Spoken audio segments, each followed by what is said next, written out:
Hey everyone, this is Yvette Hampton. Welcome back to the Schoolhouse Rocked podcast. I have another great guest on with me today, my friend Tara Bentley. She is the Executive Director of Indiana Association of Home Educators, IAHE. It's one of those really fun acronyms that you might hear floating around. And Tara and I met back, I don't know, a couple years ago, I guess it was.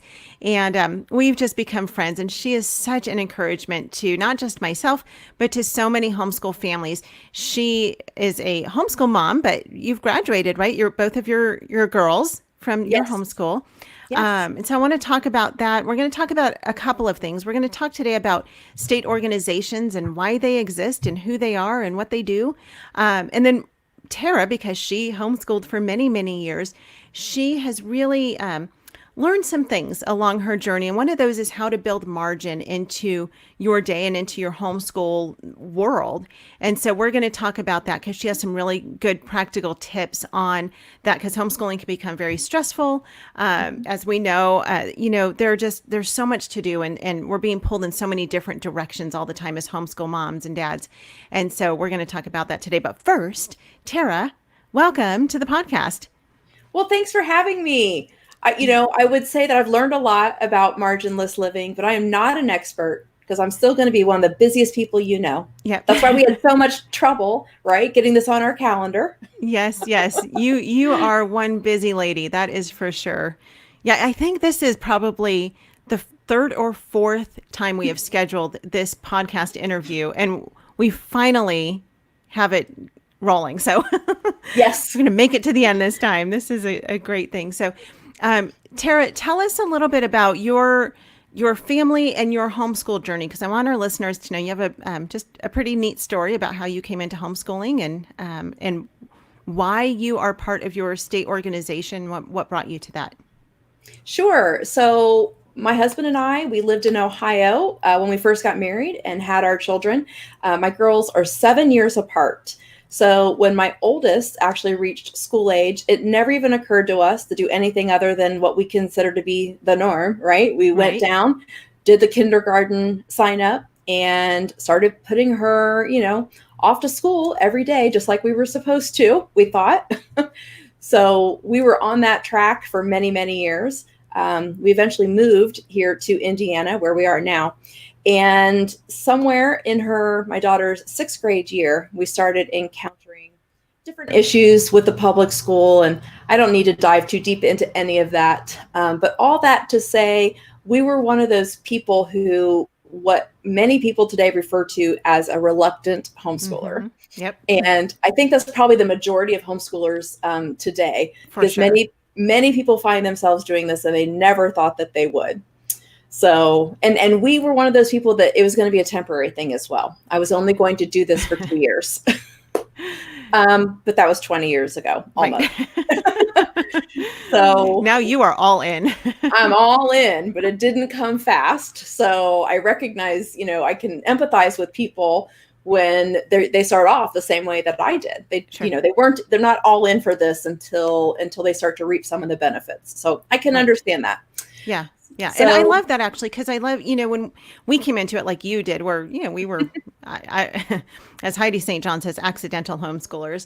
yes. We never, ever intended to homeschool. And so I appreciate that we were on that side of the fence, because now, obviously, we are completely sold out for homeschooling. We think that it is the best decision for our family, and we think it's the best decision we ever have made for our girls. You only have your kids for such a short time. And so we would not have it any other way. But prior to coming to that decision and that conviction, we were on the other side of it, and we had a lot of good reasons, so we thought, for not wanting to homeschool. And so I'm glad that we came into it that way, because, like you said, I really can empathize as well with those who are like, no, that homeschooling thing's not for me. And I can say, yes, you're right. It's not for you yet. You just don't know yet that it's for you. Exactly. Well, I mean, it's life-changing. And so anything that's life-changing is not easy. And we certainly had our struggles in the beginning. And when we were starting back in 2001, hey, I was one of the first people, right, who had DSL in the world, right? Now I'm fighting for fiber optics, right? But I Googled, how to homeschool in my state. I didn't have any idea where to begin. All I knew was it was something that needed to change in our family. And so I found our state organization and attended my very first homeschool convention while my daughter was still finishing up her 6th grade year at the public school. And it was the convention that made me realize, oh my goodness, this isn't anything I thought it was. Yeah. This is a community that is full and vibrant, and the resources were exciting. The speakers were amazing and encouraging, and to have people who were willing to share their experience and their wisdom, that convention was life-changing for me, to be able to hear from people who had been there and done that. And it was just very exciting. And that is the reason that we were able to continue homeschooling for years to come. Yeah. Yeah. You and I have a very similar story to that, because we were the same way. I remember vividly standing in Trader Joe's talking to my friend Jody, and we had started really considering homeschooling. I was pregnant with my youngest, and Brooklyn was getting ready to go into kindergarten. And so she said, why don't you come to a homeschool convention with us? And I literally remember saying, you guys have a homeschool convention? I mean, really? That is weird. And I just had no idea, no clue. And so a couple months later, we were there with her and her husband and some other friends from church. And just like you, it was literally like the scales fell from our eyes. And we just said, wow, this is truly, it's not anything that we expected it to be. And I will, in some ways, yes, homeschooling is partly what I expected, but in most ways, it's not at all. It's not the negative stereotypes and all the, just the things that people think that it is. And so we loved it. And that first convention we went to was CHIA. It was in California, and it was such a fantastic experience for us. But at that time when we went, in our minds, we were just going to a convention that was put on by, I don't even know who we thought it was put on by. I don't think we thought about that.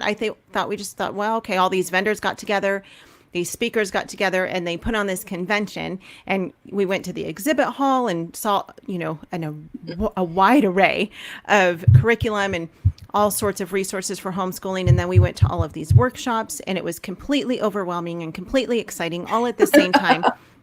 It was great, but I never really did understand until several years later what state organizations were, who they are, why they mattered. I didn't know that every state has their own homeschool organization that represents their states and fights for the freedoms that we share in each state. And then the exciting part about it is that all of these organizations work together. You all have an amazing way of linking arms with one another, working together to strengthen the homeschool community, not just in our country, but really around the world. So I want to talk. I want to talk about margin and building those things into our homeschool, because that's really important. And I really want to focus on that. But first, I want to talk about state organizations. I want to talk about why they matter, why you got involved in your state organization, why it matters to every single homeschool family who's homeschooling today. But before we do that, let's take a quick break, and we'll come right back and talk about that. Okay.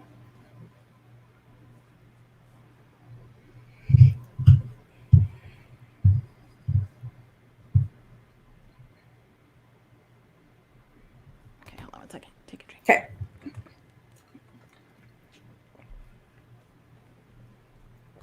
Okay.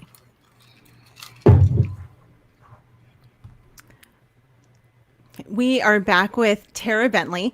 We're talking about state organizations, and we were talking about kind of our stories of how we got into homeschooling and why we got into homeschooling. In a few minutes, though, Tara, I would love for you to talk about state organizations, what you do, why you matter, and how you serve the homeschool community. Sure. So when we went back in 2001, I thought it was, a website, a convention, and a magazine, which was very exciting.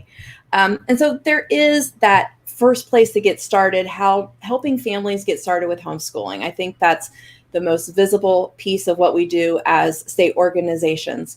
And you mentioned that all states have state organizations. There are a few that don't, and that's very sad because they provide valuable resources to their community. So it's not just the getting started with homeschooling, because people do think that they can just go to the internet and find anything that they want. Everything's at their fingertips. Right. But there's also a lot of bad information Yes. out there. And homeschool law is so state specific. And families need to understand that they need to know what's happening in their state, because homeschool freedom is very much state driven. And it's very important to make sure that as a family that you're meeting the criteria and the regulations in your state. So getting connected with them and knowing where your local resources are is one thing. So that's huge. And then attending the convention, I will say as an attendee, you and I would both attest to all the positive things about attending. Yep. But I'll share that it is also bigger than that within your state. So we, in our state, we invite legislators to come to our convention. And I'll tell you that that's one of the most powerful things that we can do as an organization to protect homeschool freedom. We've had state senators, the superintendent of public instruction. We've had other elected officials who think they know homeschooling, but then they walk into a convention and they see families who are invested in the education of their children. They see the resources that we have. They see the encouragement and the training and the things that we do. And you can take an elected official who thinks they understand homeschooling and they're okay with it, and make them your biggest cheerleader. It's huge. It is huge when they actually get, to peek behind the veil of what homeschooling actually is. So that's another benefit of conventions. I would say we also do some difficult things, tackling media conversations that we don't want to have. Not all media coverage of homeschooling is positive, especially the past couple of years. Yeah. So we as a state organization were often asked to tackle some difficult conversations in the media. And then we lobby. Most of us as state organizations lobby to protect homeschool freedom. Not all, but we're very active in building relationships with our legislators and making sure that they know who we are, what issues are important to us, and when they might inadvertently be trampling on our homeschool freedom without even realizing it. Right. Yeah. And like you said, without even realizing it, because sometimes they will start, they will propose a law or a change in something, and they really do, because they're not invested in the homeschool community, they really don't know. And so that's why it's important. I know oftentimes they'll have state capitol homeschool day, and homeschool families will come in droves, and they'll just represent homeschoolers and just say, this is who we are, and let's talk. And that is very, very impactful, and very important for homeschool families to be involved in those things. This week that this episode is broadcasting for the Schoolhouse Rocked podcast, it is called School Choice Week. And that was one of the reasons I invited you to come on this week, because I wanted to talk about School Choice Week. Can you tell us a little bit about explain to us what School Choice Week is? And then I want to talk a little bit about some of the positives, maybe some of the negatives of School Choice Week, and especially from the perspective of a Christian homeschool state leader. Sure. So National School Choice Week was founded in 2011, and its primary focus is to promote all different types of education, from district schools, magnet schools, voucher programs, charter schools, private schools, and homeschooling. So they really just want to bring attention to the fact that there are many different educational options out there, which is a positive thing. They get a lot of media coverage across the country, from the nightly news to newspaper reporters, and it really is just a time set aside to talk about the different types of education. So that's a positive thing. Anytime we can encourage conversation, that we don't all have to be doing the same thing, that is a positive. Yes. Yeah. We don't. However, we, like I said earlier, we feel like for our family, homeschooling is definitely the best choice. Right. And so we are so grateful that they've even included homeschooling in there, because, like you said, oftentimes the media represents homeschooling in such a negative light. And many will have you believe that homeschooling is not worthy of doing. You know, our children are not being well educated. They are socially inept. You know, all of these, again, negative stereotypes that we use to think about homeschooling. And so I think it's important to have a voice in that. How have the state organizations worked to be part of National School Choice Week? It's a very fine line, because while they want to speak for us and they do bring out a great conversation that we want to be a part of, we have some differences, I think, in where we stand on one key issue that kind of separates our agenda from theirs.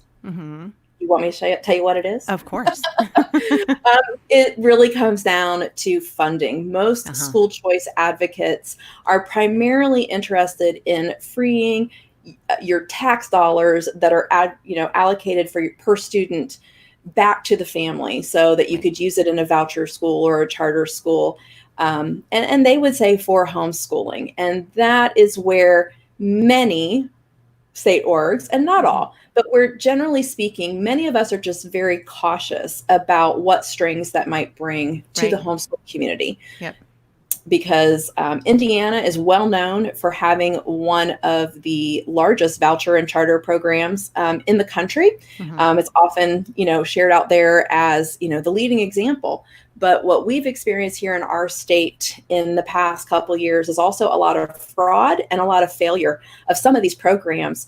And legislators want accountability for where those dollars went. And they should have accountability for where those dollars went. And so when we see that as a homeschool community, we're concerned. Well, if you start taking government dollars, you should expect government regulation and to answer to somebody for it. Yes. Nothing comes for free. Right. It's one of those hard lessons we learn as adults. Even when it seems like it's free, it's not. Right. And so, yes, I think we need to be very careful about taking government money because even if they're not controlling yet, it's going to come. And so, again, as state organizations, I know you're working hard to protect those freedoms that we have. I would like in the last few minutes of this part one of this episode, I would love for you to talk to the parent who's listening and saying, oh, okay, so there's these state organizations. There's likely one in my state, because I knew that there were a couple who didn't have them, but of the 50 states we have, is it 47 of them? Something pretty close to that, yes. Yeah, okay, right. So almost every state has a state homeschool organization. So for those listening whose state does not, perhaps you can find one. The way that you can find out is you can go to homeschoolfreedom.com, right? Yes. Is the website, or is it .org? Nope, it's .com. .com. Okay. And we'll link to that in the show note. As a matter of fact, if you go to the Schoolhouse Rocked website, right on the very front page, you'll see a drop down that says homeschooling in your state. You can just click on that. That will take you to the Homeschool Freedom website, and you can look for your state. And if you don't see an organization for your state, then I would, by all means, connect with Homeschool Freedom, connect with the state organizations, and ask them, how do I get this started in my state? And they will help you. They will walk you through everything you need to know in order to do that. But for those who have an organization in their state, which is most of us, how can we as parents get involved? How can we help you? How can we pray for you? How can we encourage you? What are some ways that just your typical family can, as Heidi St. John says, get off the bench and get onto the battlefield? How can we do this and be part of our state homeschool organizations?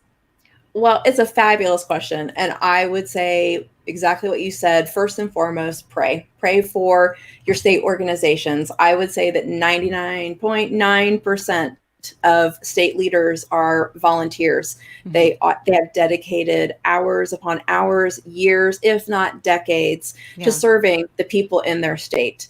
And thank them for what they're doing.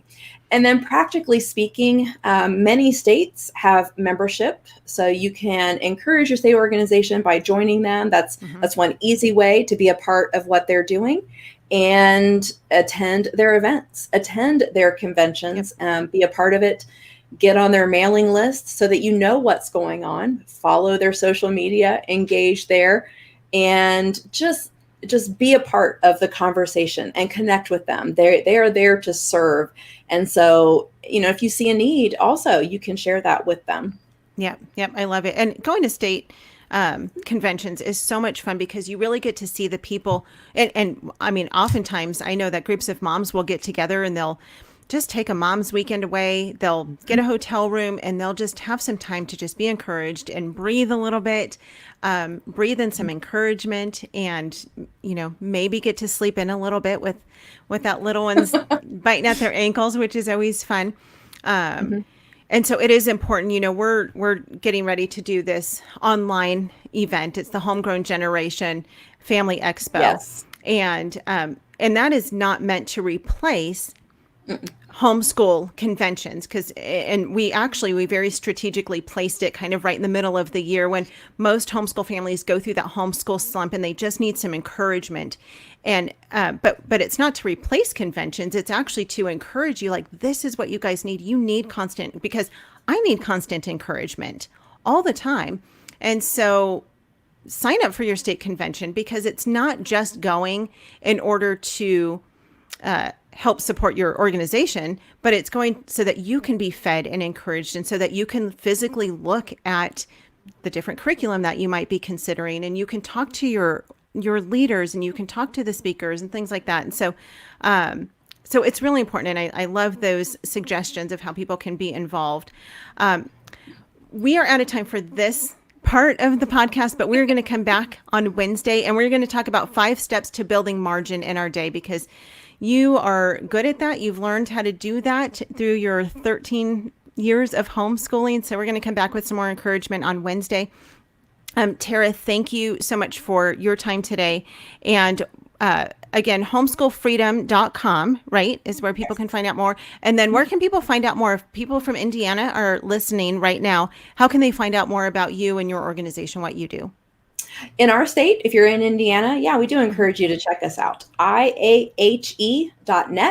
Our convention is coming up in March. And so we'd love to have people there. Exactly what you said. I mean, not everyone can come, and we recognize that. So a physical event, I can tell you all the awesome reasons to be there, but not everyone can. So online and in person, whatever it is, we want you to be encouraged. Yep, that's right. So, well, thank you, Tara. You are a blessing. We'll be back with you on Wednesday and talk about 5 steps to building margin in our homeschool.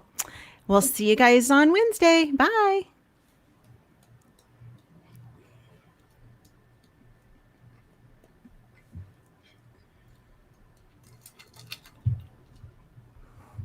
Okay.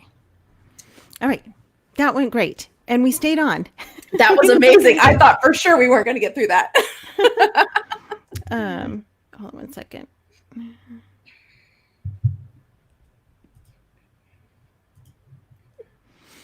Okay. All right. You ready? Let's just roll with part 2. Okay. Hold on. Take a drink of water. That's okay. Let me reapply the good old chapstick here too. Good idea.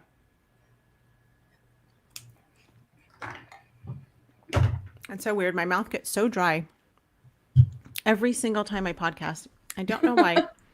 It doesn't normally during the day. I don't know what happens when I podcast.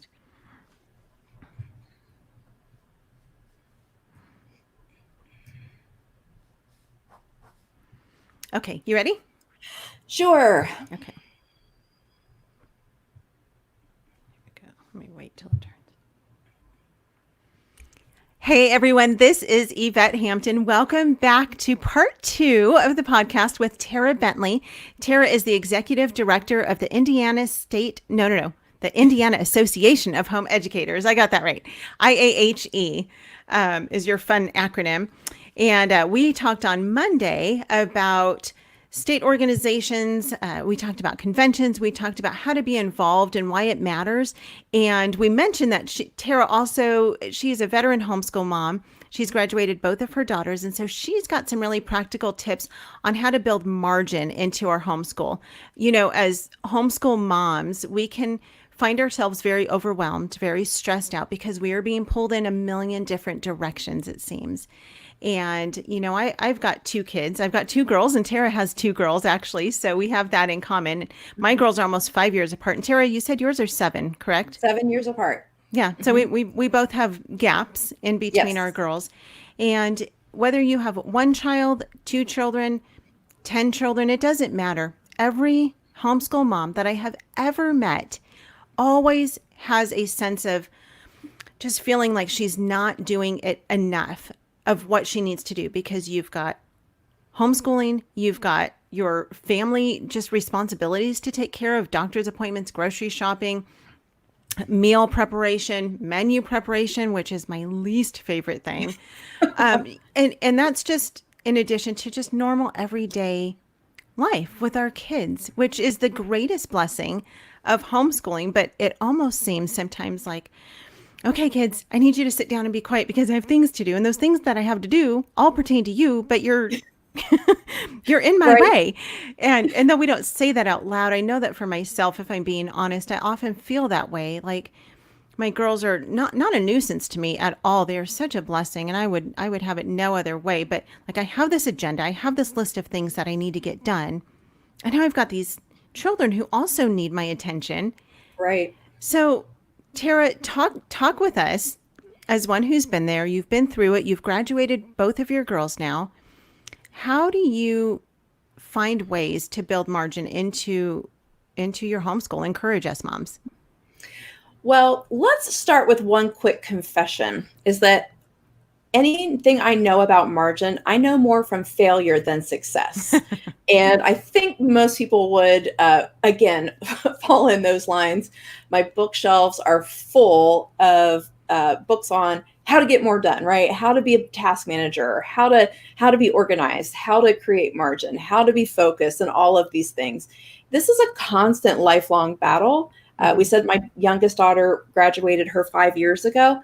That did not solve my issues with living a marginless life. So I want to start there, that I start from a place of failure. So I think one of the things we have to do before we can talk about successful margin building is to acknowledge and identify the things that sometimes lead us to fail. And so we have to start there, if that's okay. Sure, absolutely. So I would say, first of all, that as homeschool moms, we're kind of the worst at doing this.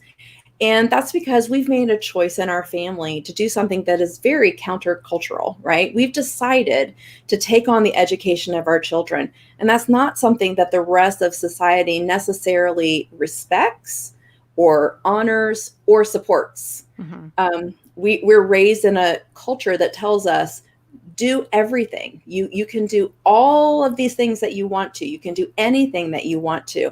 And you have to fill your life to the brim in order to do it. And so we have to be realistic, first of all, that we can't do everything. Right. It's not scriptural. It's not realistic. And it's certainly not healthy. So that is where we have to be reminded of that, first of all. Otherwise, we'll never be able to make changes in what we're doing. Right. Because there are only so many hours in the day, Right. and everything that we do comes at a cost, and it can cost us physically, emotionally, or spiritually. Mm-hmm. And so for me, when I was homeschooling still, and this was in my first couple years, I was trying very hard to continue to do all the things that I was doing before we were homeschooling, and then fit homeschooling in and to keep doing it. And I found myself diagnosed with chronic mono. And so I know what it's like to just push yourself to the brink. And you would think that, a diagnosis like that would have given me a little bit of freedom to start saying no to people. But I didn't. I remember being in bed, hadn't been able to do much at all that day. My house was a mess. The kitchen was full of dirty dishes. And a leader called me from a different support group. And she said, I just can't do it anymore, Tara. Would you mind taking over my group? I'm in bed, curtains drawn. And I said, yes, which is insanity, right? That's insanity. So we have to think through these things. And so let's start, I guess, with 5 examples of what marginless living looks like. Okay. Okay, so literally on the page, have you filled in every single moment of your calendar? I mean, I used to. I yeah, used to have every single minute of the day spoken for, and I learned after probably about 4 years that wasn't going to work. it doesn't really work. It means that we're planning too much, and Mhm. it's good to have a plan and it's good to be organized. But if you're Sure. filling every moment in your calendar, you might be living a marginless life. Hmm. So that's pretty important. What about your inability to focus? If you Hmm. can't focus on the task in front of you, if you've got multiple things going on and to-do lists, you're probably living kind of a marginless life. And I obviously still struggle with these things. So that's very important. Yep. So here's another one. Do you make decisions for your family based on what the neighbors are doing or someone else in your support group is doing versus on what's best for your family? If you're making decisions based on comparing what's happening in your home to someone else in your group, then you're really out of balance in what you're doing. And there's so many things that we can do out there as homeschool families, extracurriculars, classes and co-ops and field trips. We could never be home based on the amount of Oh, opportunity right. that's out there. Yeah. So again, you're making decisions for your family based on what someone else is doing. You're definitely living a marginless life, I would say. The fourth thing is decision fatigue. It is a real thing. If you get to a point in the day where you cannot make a decision because you're just so tired of all the decisions you had to make earlier in your day, you've got too much. You've got too much going on. Now, if you reach decision fatigue at 9 p.m., I'd say that's pretty realistic. But when you've hit noon, 2 o'clock, 3 o'clock, and you've had to make so many decisions in your day and you're overwhelmed, then that is probably, again, you've got too much going on in your life. Right.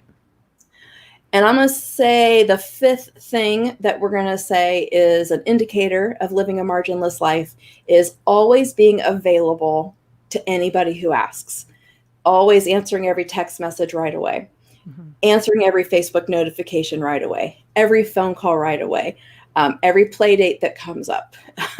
If you're always available, there is something about that.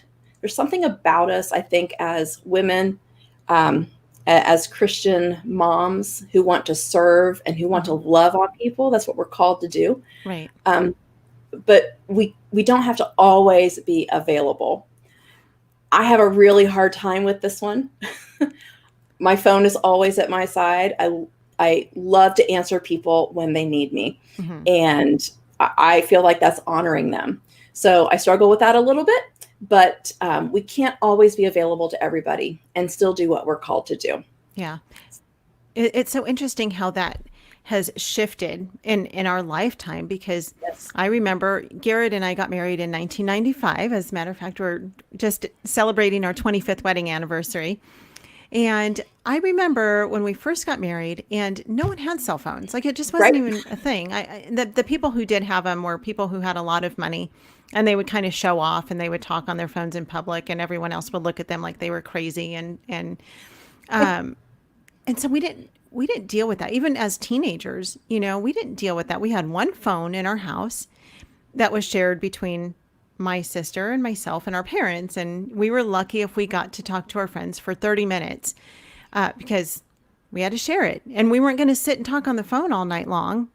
Right. When it was attached to a wall. The internet wasn't a thing. We didn't have all of these distractions.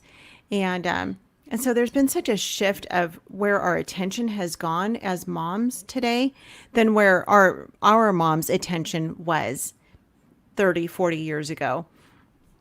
Well, So and for you as a mom, you have it. I didn't have it. I didn't have it when I was homeschooling 5 years ago. Right. I mean, it certainly was there. I've had my iPhone for a long time. Oh no, I had a BlackBerry, right? That was the beginning. Um, Wow. but social media for all of us, all of our kids, everything that's dinging. Mhm. I mean, how many things I had to turn off just to record this podcast, Right. because we have so many things dinging. So it is certainly a sign of the times. Right, right. Yeah, and I think, you were talking about being involved in so many things, and I feel like in that aspect as well, things have really shifted because when you look at homeschool families from, 20 years ago, they really didn't they weren't as involved in anything. Well, one, because they didn't have the opportunity because not very many people homeschooled. Two, because it wasn't even legal in every state at that time. And three, because if you went out in public with your kids during the week when all the other kids were in school, people would question you and look at you funny and think that there was something wrong with you if you said you were homeschooling. And so those kids really didn't get out a lot. And I think people kind of shifted to the other extreme once we as homeschoolers got labeled as socially awkward, that now, okay, we're going to show you we're not socially awkward. So we're going to go out and we're going to do everything. And Right. now there are a million opportunities for us and our kids to be involved in. So we're out and about all the time. Well, And then, yeah, we have to swing back the other way. And I right. think that one of the most distinct pieces of advice that I received one of those first couple years that I went to the IAHE convention Hmm. was a homeschool mom who said, if you're going to call yourself a homeschooler, stay home. Right. And I was so confused. I was brand new and I did not realize how quickly the opportunities would come to us. And it just was a great reminder to be intentional and Sure. spend more time at home. Yes, yes. And I love the word intentional. That's what we have to be because we need those outlets, especially for moms and children like mine. I am an extrovert. Both of my girls are pretty extroverted. My youngest one especially. My oldest daughter not as much, but she still is and she still desperately has a need to be around friends. Right. And so it's not healthy for us to be locked up in the house all day doing schoolwork. As much fun as I am as a mom, we need to go out and we need to be around other people. And so that's really healthy for us. But I think what you're saying is know where our boundaries are. Know when you're out doing enough things that it's a blessing to your family, not a burden to your family, and a blessing to your homeschool, and isn't taking you away from the things that God has called you to. Right. At the same time, we talk about being life schoolers. We don't believe that homeschooling is just sitting down at a table and doing worksheets all day long. Homeschooling is life. It's part of our everyday family life, whether that's doing our family devotions together, going for a walk, going for a field trip, going and spending time with other friends. Whatever it is that we're doing, we are learning and we find Right. opportunities to learn wherever we are. And so it's also not just feeling like, well, the only time we can do school is when we're at home, sitting at a table, Right. quietly doing worksheets. So, Yeah, it is. It's balance. It's pure balance. And you also mentioned that your family is made up of extroverts. mhm, So, what would work well in your family with finding those boundaries may not be the same for me. And right, again, that goes back to the comparison issue. You have to make the decision what's right for your family. right. Total introvert over here. I Mhm. don't need to be out and about as much as some. My youngest daughter definitely was an introvert. My oldest was definitely an extrovert. So you have to look at that as well and make the decisions that are, again, best for your family. Yes, I think so too. And I think also for those families who have husbands who are really involved, talk Hmm. with your husband too and ask him, what do you see? If you see that you're being pulled in so many directions and you're ending every day completely stressed out, Right, especially if you end your day stressed out to the point where you don't have time for your husband, talk with your husband and say, here's what we're doing. Here's what our day looks like and what our week looks like. Where do you see some areas where we can maybe pull back? What do you want us to focus on? And I think too oftentimes we don't ask our husbands. We think that they don't care, that they don't know, and maybe they don't know because maybe we don't tell them. And right, sometimes they don't. I don't want to say that they don't care. Sometimes they just say, you know what, this is your domain. I'm going to just trust you to do it the way that you feel works best for our family, and that's okay. But if you have a husband who wants to be involved in the decision making, then your partners in this, talk with him and heed his advice when he gives his input. Right. But don't ask for it unless you actually want it. Excellent point. So, I'd love to know now that your girls are grown. Are they both out of your home now? The youngest is still here, probably only for a little bit longer. Okay. What has homeschooling done for your relationship with your girls?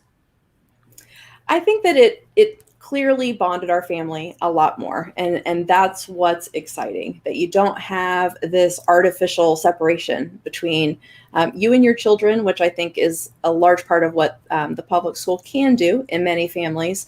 And so for us to be able to spend that much time with them, because it goes so quickly, as Yeah. someone who sees the days left, right, who can count the days left of having a child in my home, Right. you want them all back. You want them all back. So I'm just beyond grateful that we had as much time with them that we did here Yes. together. And that's the best decision we ever made. So absolutely, it changed our family. Yeah. I love spending time with my girls. And I've been reflecting a lot this year. This is my oldest daughter's in 8th grade this year. And the thought of her being in high school next year and thinking, she only has another few years with us. And I don't know Right. what God's plans are for her after high school. But either way, when she's 18, she's going into those adult years. Right. And I just feel it's going so fast. It's going so fast. And I cannot imagine losing this time that I have with her. Right. The education, the academics, I should say, are just kind of the icing on the cake. But the relationships that we are getting to build with one another in the midst of it is the most important thing. And I think even when talking about building margin and learning how to manage our time, that's another thing that we're teaching to our children. Because we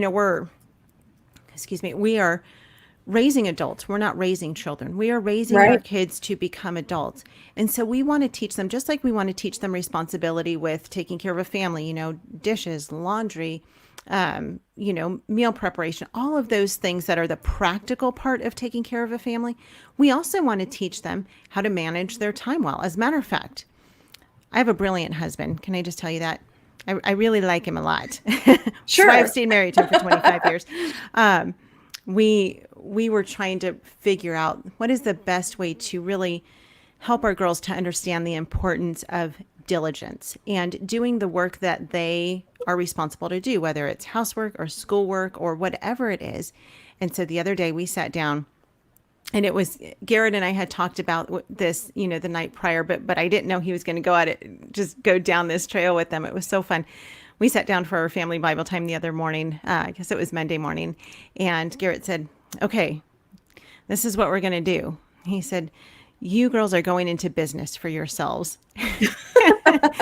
And he said, I am your customer and you want to make your customer happy. And so what you're going to do is I'm going to hire you and I want to pay you, but you have to basically earn your pay. And so that comes through doing your schoolwork, helping to take care of the family in the house, being respectful and responsible. And we talked a lot about how, oftentimes you'll go to maybe there's, I won't say the name of it, but there is one particular fast food restaurant in our town that has horrific customer service. I mean, it's just bad. No. Like we won't go there anymore because the customer service is so bad. And you're never met with a smile. You're always met with an attitude. And just, we're like, why would we give them our money? And so he said, it's not just a matter of just doing the job, but it's doing it with a joyful heart. And so he kind of went through this whole list and he said, so you're in business for yourselves. And at the end of the day, we're going to go through what you've done. And if you have accomplished the things that you have set out to accomplish that we've put before you, and you've done it joyfully with an obedient heart, then I'm happy to pay you for your time and for your services. And so anyway, it was just so fun because the girls really got that. And they were like, oh yeah. And so it was just a fun way to help them to understand the importance of being part of the family. But again, we're teaching them to be responsible adults, and in Right. learning to build margin and figure out how best to spend our time. That's part of it. Absolutely. So I have 5 quick tips. Yes. I know we're almost out of time, correct? Yep. We're almost out of time. So give us your 5 quick tips and okay. Well, let's break encourage it down, right? We've talked about some of the things that steal our margin. Mhm. So if we want to do 5 quick things, right? And they're not necessarily quick because we have to do them over and over again. And we have to assess what is going on in our lives. And so I would say everybody needs to grab a blank sheet of paper and write down on that sheet of paper all the things that are on your mind that you're responsible for, all of the things. And I have a feeling that you could probably fill those pages and you won't have any margins left. And that's exactly what we're worried about. So we're going to assess and evaluate. You talked about doing this with your husband, which I think is a great idea. And all of our lists won't look the same. And so I would say first thing we want to do is highlight the top 5. And let's start there. Find the top 5 things on your list. And hopefully homeschooling is in the top 5 because our children deserve that attention to be in our top 5. Sure. So we're going to assess and then minimize. And this is a great conversation to have together as a couple. What are the things that need to just be, to have a pen go through them on that list and make that decision together. And that's going to depend on everybody's life. Do you have real little ones? Then you probably need to be home more, or you could be in the other spectrum. You have aging parents and you have to be out. And so there are things going on in our life that we have to take into consideration. And then prioritize even those top 5, even within the top 5 things that are going on in your life that you say are a priority. Which comes first, right? First, second, third, fourth, and fifth. Be sure to prioritize them and make sure that none of your priorities conflict with each other, because that can happen. Sure. And what are the next 3 below that?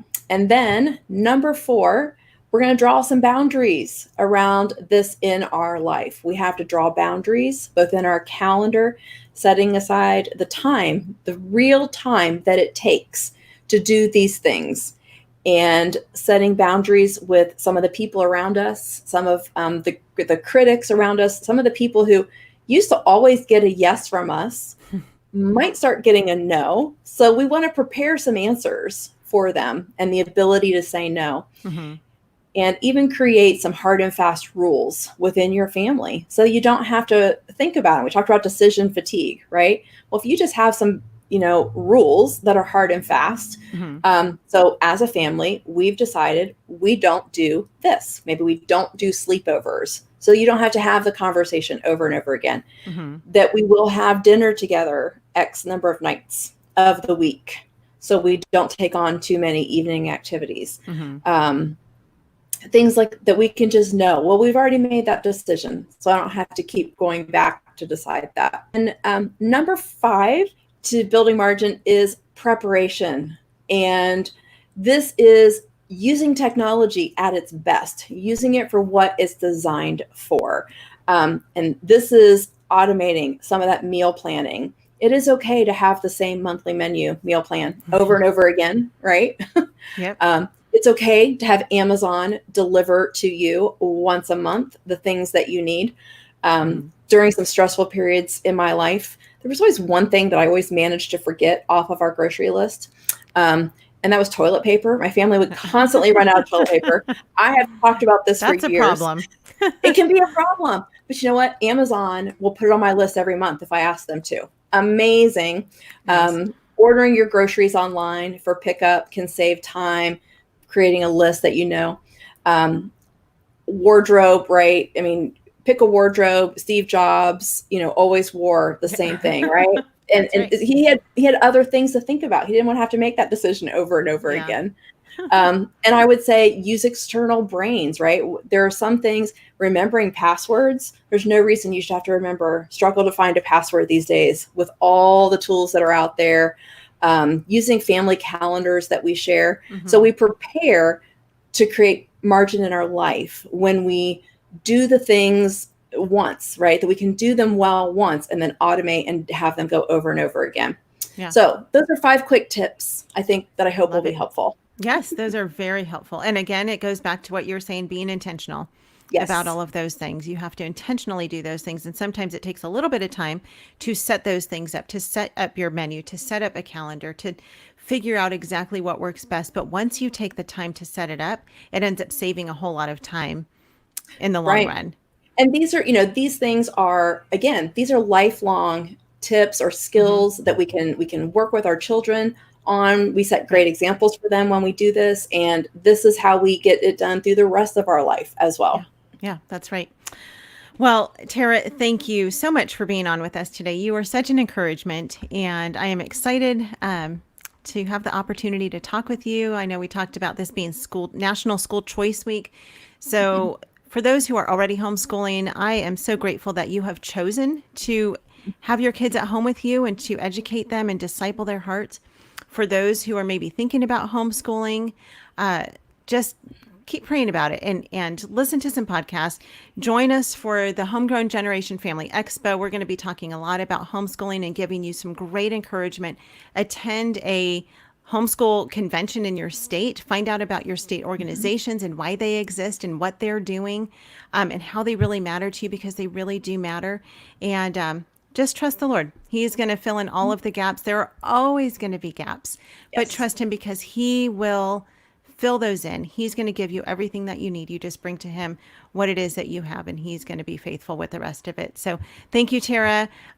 We appreciate your time today. Have a great rest of the week, you guys, and we will see you back next week. Thank you.